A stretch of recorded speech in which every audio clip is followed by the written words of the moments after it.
वो आयरिस से बात करने उसके पास चला जाता है। ऑफिसर ट्रक में वो इंजेक्शन भी देख लेता है जो रिचर्ड ने रखा था, पर इससे पहले वो कुछ कर पाता रिचर्ड उस पर हमला कर देता है। वो उसे फिर इतनी बुरी तरह मारता है कि ऑफिसर की वही मौत हो जाती है। फिर वो ऑफिसर की लाश को उसी की गाड़ी में रखकर पेट्रोल डालकर आग लगा देता है और इस तरह उसने ऑफिसर का काम तमाम कर दिया और एक बार फिर वो अपना ट्रक लेकर निकल जाता है। अब धीरे धीरे आयरिस पर से पैरालाइज का असर खत्म हो रहा था और अब वो बोलने की हालत में आ चुकी थी। वो रिचर्ड को कहती है कि मैं जानती हूँ तुम्हारी वाइफ और एक बेटी है ना, जिससे तुम बहुत प्यार करती हो। अभी भी टाइम है, मैं तुमसे वादा करती हूँ कि किसी को कुछ भी नहीं बताऊंगी तुम्हारे बारे में। तुम मुझे रोड किनारे छोड़कर जा सकते हो और जाकर अपनी वाइफ और बेटी से मिल सकते हो। वो लोग तुमसे मिलने के लिए आ रहे हैं तो जाकर तुम्हें उनके साथ टाइम गुजारना चाहिए। वो तुम्हारी फैमिली है और सबसे जरूरी चीज फैमिली ही होती है। ये सारी बातें करके वो दरअसल आयरिस को इमोशनल करना चाहती थी, पर वो जज्बात में नहीं आता और उसे एक जेल किनारे ले आया। कहता है कि ये हमारा आखिरी स्टॉप। फिल्म शुरू होती है और हम आयरिस नाम की एक लड़की को देखते हैं जो इस टाइम अपने बिस्तर पर थी और किसी बात का दुख उसे काफी परेशान कर रहा था। अगली सुबह जब वो सोकर उठती है तो अपनी गाड़ी लेकर जंगल में आ गई। फिर वो जंगल से गुजरते हुए सबसे ऊंची पहाड़ी के ऊपर आ जाती है। यहाँ आकर हमें पता चला कि आयरिस का एक छोटा बेटा था, किसी वजह से अचानक उसकी मौत हो गई है। इसीलिए ही आयरिस आजकल इतनी दुखी रहती है, पर वो उसकी मौत का जिम्मेदार खुद को समझा करती है। इसलिए अब वो चाहती है कि मैं भी इस दुनिया को छोड़कर अपने बेटे के पास चली जाऊं। यानी वो मरना चाहती थी खुद ही अपनी जान लेकर। इसलिए वो पहाड़ी के बिल्कुल किनारे पर आकर खड़ी हो गई, पर इससे पहले कुछ कर पाती तब यहाँ रिचर्ड नाम का एक लड़का आ जाता है। उसकी हालत देखकर वो भी समझ गया कि ये अपनी जान लेने वाली है। तब आयरिस को रोकने के लिए वो उसे बात करने की कोशिश करता है। कहने लगा कि देखो मौसम कितना प्यारा है ना आज, हमें ऐसा मौसम रोज कहाँ देखने को मिलता है। इससे हमें अपनी जिंदगी की अहमियत का अंदाजा होना चाहिए कि हमारे पास जिंदगी है तो हम सब कुछ एंजॉय कर सकते हैं। आयरिस समझ गई। वो कहती है तो मुझे ज्यादा रोकने की कोशिश मत करो, जाने दो इस दुनिया को छोड़कर मुझे। तब रिचर्ड कहता है आखिर बात क्या है,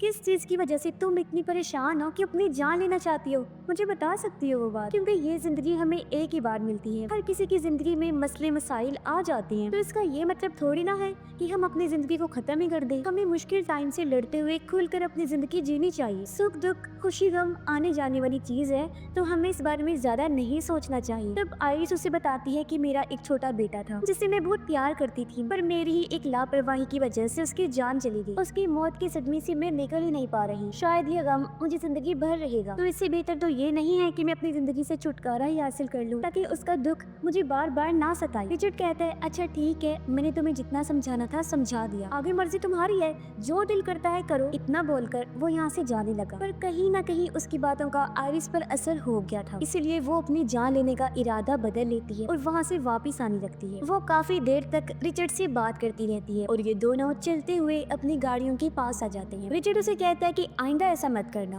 और उसे गुड बाय बोलकर अपनी गाड़ी में आकर बैठ जाता है। आयरिस भी अपनी गाड़ी में जाने लगती है, पर कोई बात करने के बहाने रिचर्ड गाड़ी से बाहर आया। उसके हाथ में एक बिजली वाली छतरी थी जिससे वो आयरिस के पेट में घुसाकर उसे जोरदार इलेक्ट्रिक शॉक लगाता है, जिससे वो वहीं बेहोश हो गई। तब रिचर्ड उसके हाथ पांव बांधकर उसे अपनी गाड़ी में लिटाता है और अपने साथ ले जाने लगता है, क्योंकि वो दरअसल एक किलर था, एक कातिल। उसका दिमागी तवाज़ुन ठीक नहीं था, बिना वजह ही वो लोगों को मारा करता। खैर कुछ देर बाद जब आयरिस को होश आई तो वो उससे पूछती है कि तुम आखिर मुझे कहाँ लेकर जा रही हो। वो बात करके आयरिस का ध्यान भटकाना चाहती थी, क्योंकि वो अपनी घड़ी से अपने हस्बैंड को कॉल करने की कोशिश करती है, पर इस बारे में रिचर्ड को पता चल गया। वो कहता है कि किसी को भी कॉल करने की जरूरत नहीं है, क्योंकि यहाँ जरा भी नेटवर्क नहीं आ रहा, वरना मैं इतना पागल थोड़ी ना हूँ कि घड़ी को तुम्हारे हाथ में ही रहने देता। आयरिस जब अपनी जेब चेक करती है तो उसे छोटा सा चाकू मिला, जिसकी मदद से वो अपने हाथ की रस्सी को काटने की कोशिश करती है। साथ साथ वो रिचर्ड से बात करके उसका ध्यान भी भटका रही थी ताकि इस चीज की उसे जरा भी भनक ना लगे। और जब उसने रस्सी को काट दिया तो एकदम से वो रिचर्ड पर हमला कर देती है, जिससे इनकी गाड़ी का बैलेंस बिगड़ गया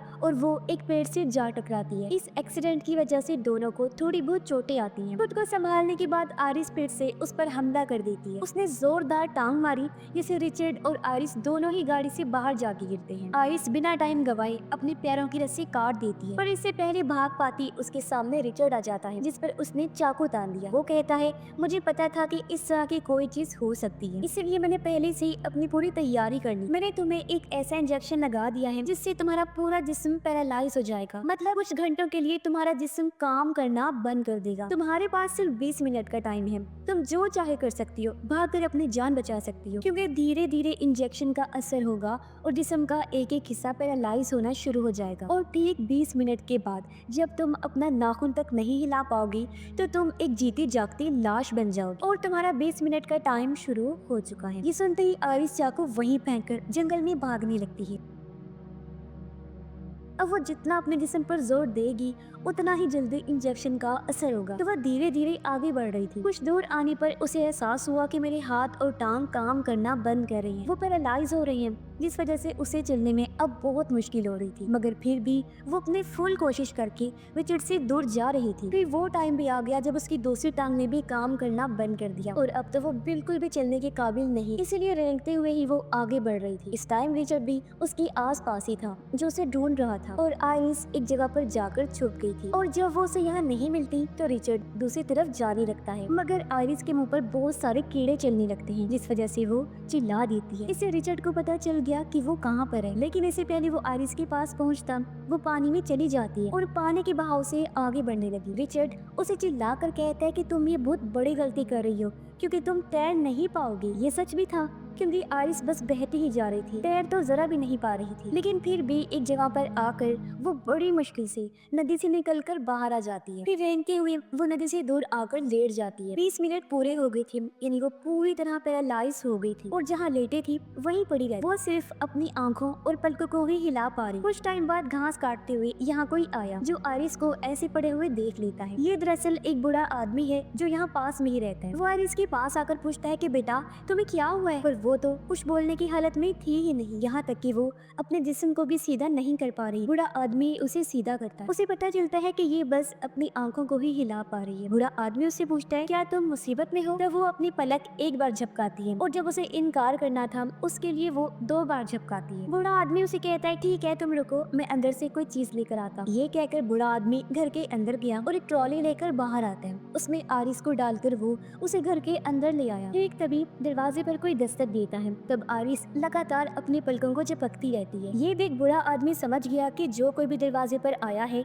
वो आइरिस के लिए खतरा है। और जब बूढ़े आदमी ने चेक किया तो वहाँ सच में रिचर्ड ही था, जो बूढ़े आदमी को ऐसे करके दिखा रहा था जैसे उसकी हालत बहुत खराब है और उसे मदद की जरूरत। वो फौरन बूढ़े आदमी के घर के अंदर आ गया, इधर उधर झांकने लगता है। वो फिर बूढ़े आदमी के सामने आकर बैठ गया, पूरी तरह रोने का नाटक करने लगता है। बूढ़ा आदमी कहता है अरे क्या हुआ, कुछ बताओगे या बस रोते ही रहोगे? तब रिचर्ड कहता है कि मेरे बेटे की मौत हो गई, जिस सदमे की वजह से मेरी वाइफ का जहनी तवाज़ुन कुछ खराब हो गया है। हम दोनों जंगल में बैठे थे पर अचानक वो गायब हो गई। मैं उसे ढूंढ रहा हूँ, मुझे लगा कि वो यहाँ आई होगी तो मैं उसे ढूंढते हुए यहाँ चला आया। ये सुनकर बूढ़ा आदमी कहता है तुम उसे फोन क्यों नहीं कर लेती? रिचर्ड जवाब देता है क्योंकि मेरा फोन कहीं खो गया है। तभी हम देखते हैं कि बूढ़े आदमी ने आइरिस को सोफे के पीछे लिटाया हुआ है। वो ठीक रिचर्ड के पीछे थी पर वो उसे देख नहीं पा रहा। रिचर्ड फिर रोने की एक्टिंग करने लगा, कहता है कि मैं अपनी वाइफ से बहुत प्यार करता हूँ और उसकी हालत बहुत खराब है, जिस वजह से मुझे उसकी फिक्र हो रही है क्योंकि अगर वो टाइम पर मुझे ना मिली और उसका जिस्म सुन हालत में रहा तो उसकी मौत भी हो सकती है। अब उसकी इन बातों में बूढ़ा आदमी आ जाता है। वो कहता है अच्छा मैं तुम्हें कुछ बताना चाहता हूँ, पर इससे पहले वो आगे कुछ बोलता तभी रिचर्ड का फोन बजने लगता है। ये देखकर बूढ़े आदमी को उस पर शक हो जाता है क्योंकि उसने तो कहा था कि मेरा फोन कहीं गायब हो गया है। तो अब बूढ़ा आदमी उसे ये कहता है कि मैं पुलिस के पास कॉल कर देता हूँ, वो ही तुम्हारी मदद कर सकते हैं। और जैसे बूढ़ा आदमी फोन करने लगा रिचर्ड एकदम से उस पर हमला कर देता है जिससे फोन नीचे गिर गया। अब भले ही वो बुरा इंसान था लेकिन था बहुत ताकतवर। वो बड़े ही आराम से रिचर्ड को काबू कर लेता है और फिर उसे खूब मारता है। पर इसी बीच गलती से रिचर्ड के हाथ एक चाकू लग गया जिसे वो बूढ़े आदमी के पैर में घुसा देता है। दर्द से तड़पते हुए वो नीचे बैठ गया। फिर रिचर्ड उसके पेट में भी चाकू घुसा देता है और इस तरह बूढ़े आदमी की मौत हो जाती है। अब रिचर्ड घर के बाहर गया और पेट्रोल लेकर वापस घर के अंदर आता है क्योंकि वो सब कुछ जलाकर खत्म करना चाहता था। वो हर जगह पेट्रोल डालकर आग आग लगा देता है और फिर बाहर आकर अपने ट्रक में बैठकर ट्रक स्टार्ट करने लगता है। पर घर के अंदर आरिस खिड़की के पर्दे को ऊपर नीचे करने लगती है, उसका ध्यान अपनी तरफ करने के लिए। रिचर्ड ट्रक से देख लेता है कि घर के अंदर कोई है जो पर्दे को ऊपर नीचे कर रहा है। वो जल्दी से घर के अंदर आया, जहाँ एक बार फिर उसे आरिस मिल जाती है, जिसे उठाकर वो ट्रक में बिठाता है और यहाँ से लेकर निकल गया। अब इस आग से आरिस को अपनी जान बचानी थी, जब भी उसने ऐसा किया, वरना वो कभी ऐसा ना करती कि इस कातिल को वापस बुलाए। तभी रिचर्ड के पास किसी की कॉल आई। उसने जब कॉल उठाई तो ये उसकी बेटी थी। आरिस को उसकी कॉल से पता चलता है कि रिचर्ड की वाइफ और एक बेटी भी है। वो कहती है, पापा मैं मॉम के साथ आपके पास आ रही हूँ। रिचर्ड कहता है, अभी मेरा काम पूरा नहीं हुआ तो मैं कुछ टाइम और अकेले रहना चाहता हूँ। ये सुन उसकी वाइफ कहती है, बहुत रह लिए तुम अकेली, अब बस और रहने नहीं दूंगी, हम लोग आ रहे हैं। यानी कि अब रिचर्ड की वाइफ और बेटी उसके पास आ गई। अब पेट्रोल डलवाने के लिए वो एक पेट्रोल पंप पर रुक जाता है। आरिस को ट्रक के अंदर ही छोड़कर वो शॉप पर गया कुछ सामान खरीदने के लिए। अब ट्रक में जब आरिस अकेली थी तो वो अपनी सीट बेल्ट खोलने की कोशिश करती है, पर ऐसी हालत की वजह से वो ऐसा कर नहीं पाती। तभी ट्रक के पास एक छोटा लड़का आया, जिसे देखकर आरिस को अपने बेटे की याद आने लगती है। वो उसके साथ गुजारा गया टाइम याद करने लगी, पर तभी बच्चे की मॉम आकर उसे वहाँ से ले जाती है। तभी रिचर्ड भी वापिस आ गया और ट्रक को लेकर एक बार फिर आगे बढ़ जाता है। वो अपनी गाड़ी के पास आ गया क्योंकि वो अपनी गाड़ी को ठीक करना चाहता था। आरिस को ट्रक में ही छोड़कर वो अपनी गाड़ी ठीक करने उसके पास चला जाता है। इसी बीच उसने अपनी गाड़ी से एक और इंजेक्शन लिया,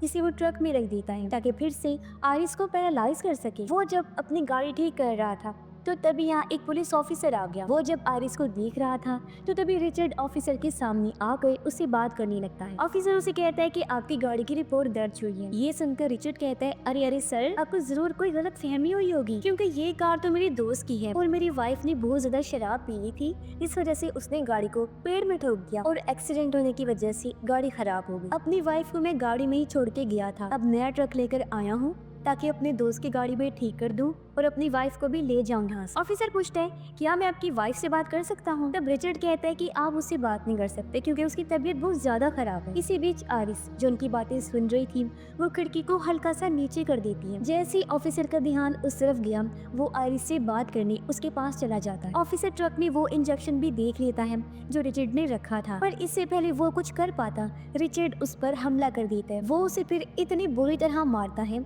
कि ऑफिसर की वही मौत हो जाती है। फिर वो ऑफिसर की लाश को उसी की गाड़ी में रखकर पेट्रोल डालकर आग लगा देता है और इस तरह उसने ऑफिसर का काम तमाम कर दिया और एक बार फिर वो अपना ट्रक लेकर निकल जाता है। अब धीरे धीरे आरिस पर से पैरालाइज का असर खत्म हो रहा था और अब वो बोलने की हालत में आ चुकी थी। वो रिचर्ड को कहती है कि मैं जानती हूँ तुम्हारी वाइफ और एक बेटी है ना, जिससे तुम बहुत प्यार करती हो। अभी भी टाइम है, मैं तुमसे वादा करती हूँ कि किसी को कुछ भी नहीं बताऊंगी तुम्हारे बारे में। तुम मुझे रोड किनारे छोड़कर जा सकते हो और जाकर अपनी वाइफ और बेटी से मिल सकते हो। वो लोग तुमसे मिलने के लिए आ रहे हैं तो जाकर तुम्हें उनके साथ टाइम गुजारना चाहिए। वो तुम्हारी फैमिली है और सबसे जरूरी चीज फैमिली ही होती है। ये सारी बातें करके वो दरअसल आरिस को इमोशनल करना चाहती थी, पर वो जज्बात में नहीं आता और उसे एक जेल किनारे ले आया। कहता है कि ये हमारा आखिरी स्टॉप है। अब उस इंजेक्शन को आरिस ने ले लिया था, जिससे वो रिचर्ड पर हमला कर देती है, पर वो इंजेक्शन को प्रेस करके लगा नहीं पाती। इन्हीं के रिचर्ड को कुछ नहीं हुआ, वो बच गया। तब रिचर्ड इंजेक्शन खुद में से निकाल कर फेंक देता है और कहता है कि तुम लूजर हो, कुछ नहीं कर सकती। बेचारी आरिस तभी रोने लगी, कहती है प्लीज मुझे जाने दो, मेरा हस्बैंड मुझे ढूंढ रहा होगा। रिचर्ड कहता है कभी नहीं, मैं तुम्हारी जान बख्शने वाला नहीं हूँ। वो आरिस को घसीट कर नदी किनारे ले आया और उसे कश्ती में बिठाकर नदी के बीचों बीच जाने लगता है, क्योंकि उसका प्लान था कि आरिस को वहाँ डुबोकर मार दे। तभी आरिस की नजर उसके पीछे गई। वो देखती है कि रिचर्ड ने वहाँ चाकू रखा हुआ है। उसके दिमाग में एक आइडिया आया। वो रोने का नाटक करके रिचर्ड को कहती है कि मेरी पिछली जेब में मेरे बेटे की तस्वीर है, मरने से पहले मैं उसे देखना चाहती हूँ, तो प्लीज पीछे से वो तस्वीर तो मुझे निकाल कर दे दो। अब जैसे ही रिचर्ड तस्वीर निकालने के लिए नीचे झुका, तभी आरिस वो चाकू निकाल कर उस पर हमला कर देती है। उसके चेहरे में चाकू दे मारती है। लड़खड़ाते हुए रिचर्ड जैसे पीछे हटा, तभी आरिस जोर जोर से कश्ती हिलाने लगती है, जिससे रिचर्ड पानी में जा गिरा और उसकी गन कश्ती के ऊपर ही गिर जाती है। अब इससे पहले रिचर्ड उस पर हमला करता, पहले ही आरिस उस गन को ले लेती है और लगातार रिचर्ड को शूट करती है, जिससे वो जख्मी होकर एक बार फिर पानी में गिर गया। आरिस को लग रहा था कि मेरी जान बच गई है, लेकिन अभी भी वो मुसीबत में थी, क्योंकि गोली लगने की वजह से कश्ती में सुराख हो गई थी, जहाँ से पानी अंदर आने लगता है। देखते ही देखते पूरी कश्ती में पानी बढ़ने की वजह से वो डूबने लगी, जिसके साथ ही आरिस भी पानी के नीचे जाने लगती है। आरिस यहाँ जानबूझकर डूबी थी, क्योंकि वो जानती थी कि कुछ टाइम बाद मेरा जिस्म ऊपर आ जाएगा। और अब जैसे तैसे वो झील से बाहर आकर बैठ जाती है। जान बचने की वजह से वो बहुत खुश थी। उसे यकीन नहीं आ रहा था कि मैंने एक कातिल से अपना पीछा छुड़ा लिया। तभी उसने देखा कि रिचर्ड भी झील से निकलकर किनारे पर आ गया है, लेकिन गोलियां लगने की वजह से उसकी हालत बहुत खराब थी। अब आरिस चाहती तो कॉल करके एम्बुलेंस को बुला सकती थी ताकि रिचर्ड की जान बच जाए, क्योंकि वो मदद की भीख मांग रहा था। पर अब तो उसकी बारी थी बदला लेने की। वो उसकी मदद क्यों करती? क्योंकि रिचर्ड ने उसे बहुत परेशान किया, उसे तकलीफ पहुंचाई। तो रिचर्ड को ऐसे दर्द में तड़पता हुआ छोड़कर वो वहाँ से चली जाती है। और इसी के साथ इस फिल्म की कहानी भी यहीं पर खत्म हो जाती है।